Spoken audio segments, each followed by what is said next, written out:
அனைவருக்கும் வணக்கம். பிஜிடிஆர்பி சென்ற தேர்வு நடந்து 2 ஆண்டுகள் ஆகப் போகிறது.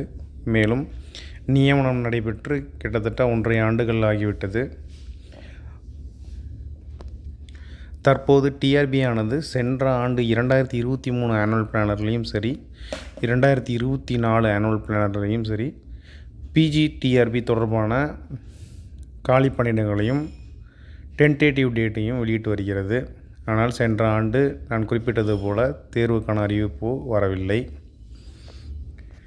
இந்த ஆண்டு 200 பணியிடங்களுக்கான அந்த ஆனுவல் பிளானரை டிஆர்பி வெளியிட்டுள்ளது. அதாவது மே மாதம் இந்த டென்டேட்டிவ் அறிவிப்பு வெளியாகும் என தெரிவிக்கப்பட்டுள்ளது. மேலும் பிடி அசிஸ்டன்ட் தேர்வு ஆனது டிஆர்பி அறிவித்து அது நடந்து முடிந்துள்ளது. அதை போலவே தற்போது எஸ்ஜி டீச்சருக்கான பணியிடங்களையும் அதற்கான தேர்வுகளையும் அறிவிப்பை அறிவித்துள்ளது.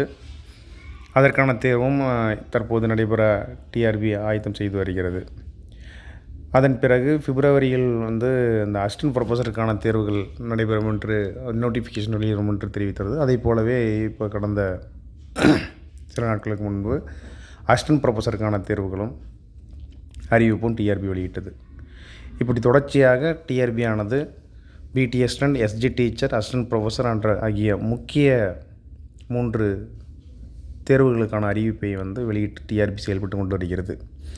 அதன் வரிசையில் பிஜிடிஆர்பி தேர்வு அறிவிப்பு வெளியாகுமா, காலி பணியிடங்கள் எண்ணிக்கை உயருமா என்பது நமது பிஜிடிஆர்பி ஆசிரியர்களின் மத்தியில் மிகப்பெரிய ஒரு கேள்வியாக உள்ளது.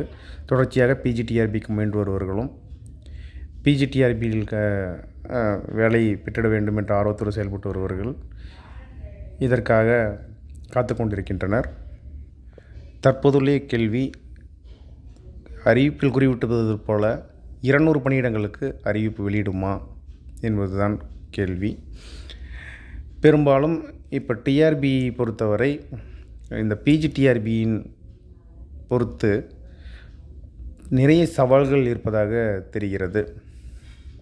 முதலில் தற்பொழுதுதான் பணியிடங்கள் கிட்டத்தட்ட 3000க்கும் மேற்பட்ட பணியிடங்களை 2022 அக்டோபரில் நியமனம் செய்துள்ளார்கள்.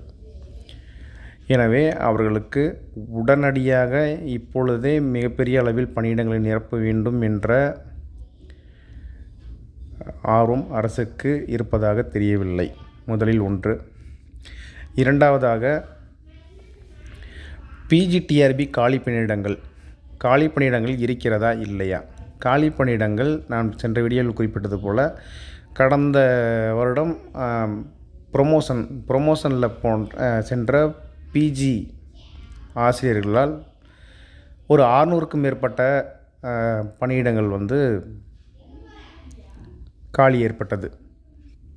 அதுபோல் நான் சென்ற நியமனத்தின் போதே காலி பணியிடங்கள் கூடுதலாக இருப்பதாகவும் அதில் குறைந்த காலி பணியிடங்கள் வைத்துக்கொண்டு 3000க்கும் அதிகமான பணியிடங்கள் மட்டுமே நிரப்பியதாகவும் நான் சென்று கூறியிருந்தேன்.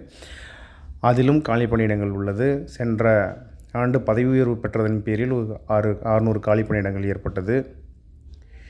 எவ்வாறு இந்த காலி பணியிடங்கள் இருப்பது நம்மளுக்கு தெரிய வருகிறது என்றால், பல பள்ளிகளில் பல துறைகள், அதாவது இயற்பியல், வேதியியல், கணிதம், எக்கனாமிக்ஸ், இந்த மாதிரி நிறைய சப்ஜெக்டில் டெம்பரவரி டீச்சர்ஸ் கன்சாலிடேட் பேயில் ஒர்க் பண்ணிகிட்டு இருக்காங்க. இன்னும் நிறைய அந்த பணியிடங்கள் எல்லாம் காலி பணியிடங்கள் தான். அதுபோக இந்த வருகிற மே 2024 மற்றும் அதற்கு முன்பு நடைபெற்ற பணிமுதிர்வு, அதாவது ஓய்வு பெற்றோர் நிறைய ஓய்வு பெற்றிருக்கிறார்கள். இடைப்பட்ட காலத்திலும் சரி, வர 2024 மே 31லும் சரி நிறைய பேர் ஓய்வு பெற இருக்கிறார்கள். அந்த பணியிடங்களும் கூடுதல் பணியிடங்கள் தான், தேவையான பணியிடங்கள் தான். அந்த பணியிடங்கள் 600 பதவி உயர்வு பெற்ற பணியிடங்கள், அதற்கு முன்பாக ஏற்கனவே உள்ள காலி பணியிடங்கள், ஆக மொத்தம் குறைந்தபட்சமாகவே 1000 பணியிடங்களுக்கு மேல் காலி பணியிடங்கள் உள்ளன.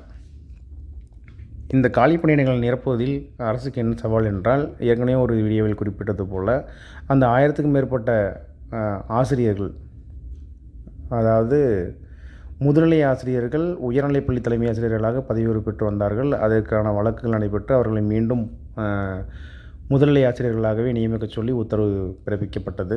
அந்த உத்தரவின் பேரில் அந்த 1040 ஆசிரியர்களும் மீண்டும் முதுகலை ஆசிரியராக செல்ல நேரிட்டால் இந்த காலி பணியிடங்களில் எல்லாம் அவர்களை நிரப்ப வேண்டிய சூழ்நிலை ஏற்படும். அப்பொழுது புதிதாக தேர்வுக்காக காத்திருக்கும் ஆசிரியர்களுக்கு அந்த பணியிடங்கள் கிடைப்பதில் சுணக்கம் ஏற்படும் என்பது நான் ஏற்கனவே குறிப்பிட்டது.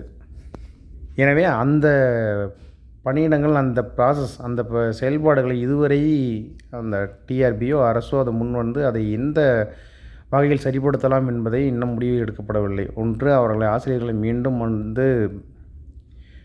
முதுகலை ஆசிரியர்களாகவே ஆக்கலாமா, அல்லது உயர்நிலை பள்ளி தலைமை ஆசிரியர்களாக சென்றவர் அந்த தலைமை ஆசிரியர்களாகவே இருக்கலாமா என்பதில் இதுவரை இன்னும் முடிவு எடுக்கப்படவில்லை.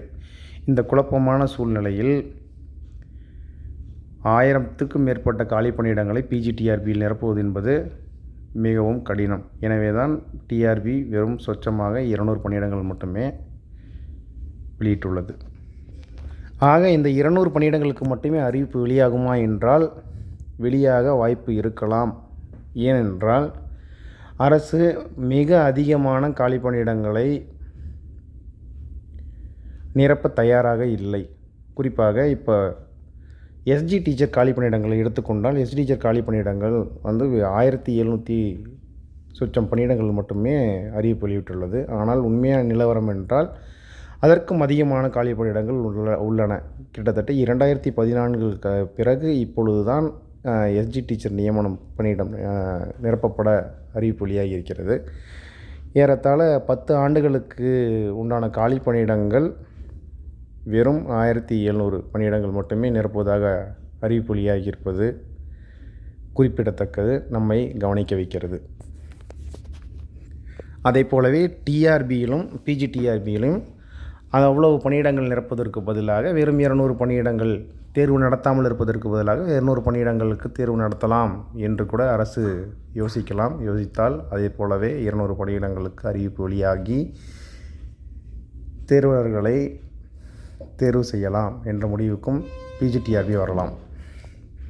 பிஜிடிஆர்பி தேர்வர்களுக்கு 2 வாய்ப்புகள் உள்ளன. ஒன்று, அரசு இந்த குறைந்தபட்ச பணியிடங்கள் 200க்கு தேர்வு அறிவிக்கலாம், அல்லது தேர்வு அறிவிப்பு இந்த குறைந்தபட்ச பணியிடங்களுக்கு அறிவிக்காமல் காலம் தாழ்த்தி கொண்டு 2025 டிசம்பர் வாக்கில் ஒரு 1500 பணியிடங்கள் அல்லது 2000 பணியிடங்களுக்கு அறிவிப்பு வெளியிட்டு 2026 பணி நியமனங்கள் நடைபெற முயற்சி செய்யலாம். இந்த 2 வாய்ப்புகள் தான் இருக்கின்றன. ஒன்று, நன்றாக கேட்டுக்கொள்ளுங்கள், ஒன்று குறைந்தபட்சம் 200 பணியிடங்கள் அல்லது 300 பணியிடங்கள், ஏதாவது குறைந்தபட்ச பணியிடங்களுக்கு தேர்வு நடத்தலாம், அல்லது காலதாமதம் நீட்டிப்பு செய்து கொண்டு இந்த மேற்கூறிய இந்த காரணங்களை எல்லாம் சரி செய்துவிட்டு ஒரு 1000க்கும் மேற்பட்ட பணியிடங்களோ 1500 பணியிடங்களோ நிரப்பலாம். இந்த 2 வழிமுறைகள் தான் உள்ளன தற்போது.